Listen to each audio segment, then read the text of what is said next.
Hey guys, it's Natasha and Gift, obviously. So we wanted to come on and make this video.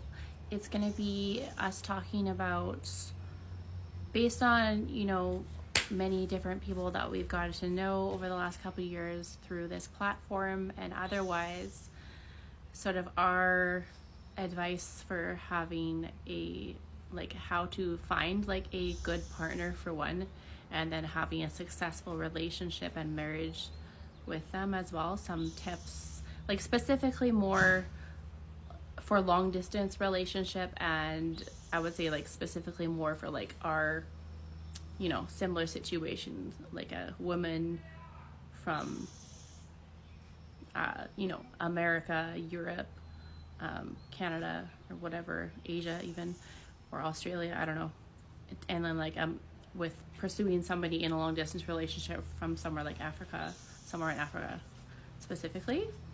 So I'm gonna be sharing a couple ideas, and then Gift has some good tips as well, right, babe? Yeah. Okay. Yeah, so I mean, first of all, one of the things that we wanted to just bring up was how, especially in this situation, if you're wanting to be in a relationship as a woman, from one of those places I mentioned, with a man from Africa, you're gonna want to know that in Africa, culturally speaking, it would be more what we consider here traditional values, in sense of the man has been raised to want to be the leader of the family, to be the head of the family. And so as a woman, you're going to have to learn how to be submissive to your husband and to let him lead the family. It doesn't mean that you have to let him get away with whatever, but you have to be willing to let him make the final decisions and let him direct and lead your family. So obviously, if that's the case, then you're gonna have to make sure that you marry somebody that you trust them to make right decisions.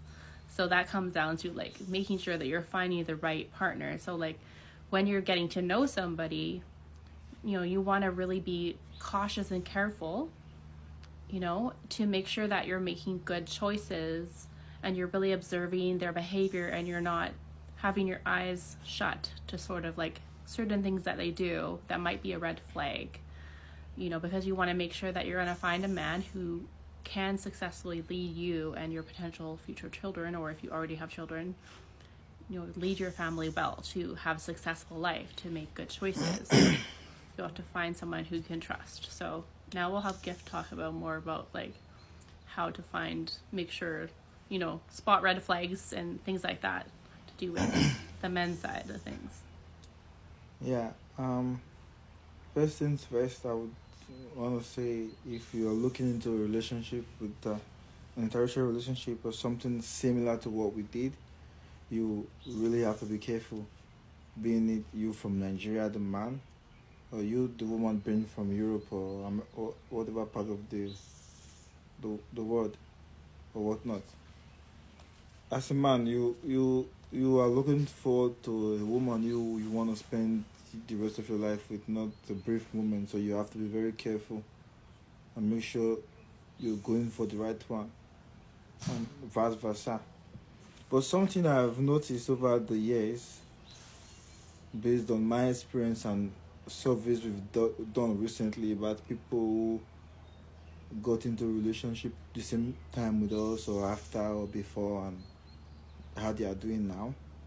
One big red flag that the women, I would say the women from America or Europe or whatever part of the world that are going for African men should look out for, is that lots of men in Africa, Nigeria, and whatnot, they are wired to know that they are the one who provide for their girlfriend, potential girlfriend, fiancé, or whatnot. Their brain is wired that when you are going out on dates, or they're the one taking care of their girlfriend's bill, taking care of their girlfriend's family to some extent even. That's how they are wired. Even before they started, even before they start, even before they get married or they are like engaged, he assumes that position already. Most men here will agree with me. That's how it's been in Nigeria and most African countries. So likewise, if you're looking for a man or you go into a relationship with a man from Nigeria or Africa, if the man is constantly asking you for money or pressuring you about sending me money or blackmailing you in the sense that, oh, I'm from this part of the world, things are very hard for us, you have the money, why don't you help me? You should be very, very careful.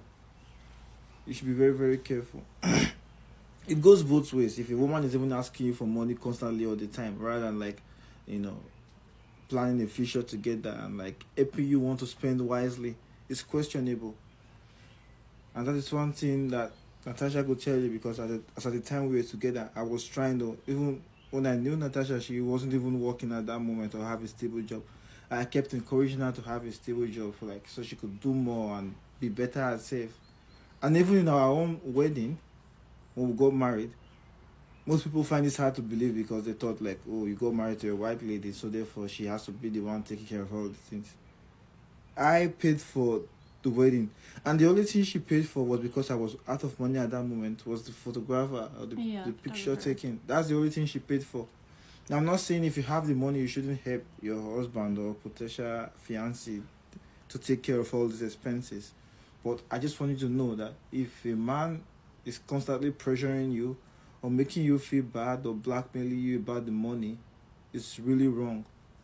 Like, would you say though that like even if they do help them with some money, like it should look like it's not easy for him to just take it from you, like that, because like I remember you got mad that I sent even $25 to your sister to get you something. Don't get me wrong, like there are some girlfriends in like some relationship in Nigeria, like where the girls know that their boyfriend or fiancé is going through a lot financially and support them, and the fiancé appreciates it, or the boyfriend appreciates it.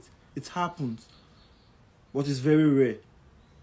Now, what I'm saying is, like, if you're dating a guy from Nigeria or have engaged to a guy from Nigeria and it's constantly making you feel pressured or sending him money and always having issues or something to complain about money all the time or always demanding.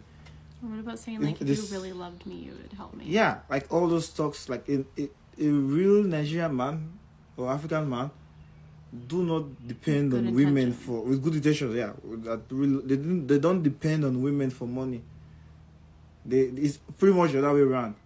So if a guy is constantly putting that to you and like always having something he wants to do or something that is some financial stress or burden and making you feel like terrible or making you feel bad or asking you right on like to help, you're not the one suggesting, that the one pushing you, and even when you kind of in a situation where you can't help or you can't afford it, they make you feel bad. They don't care about like your finances or how you're coping with money or how you're doing with money.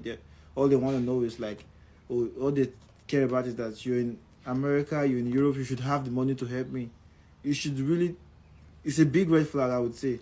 I'm sorry to say this, but it's a big red flag. You should really reconsider everything, because a real African person or a real Nigerian man or whatnot wouldn't do that. Even a real man wouldn't do that in the first place.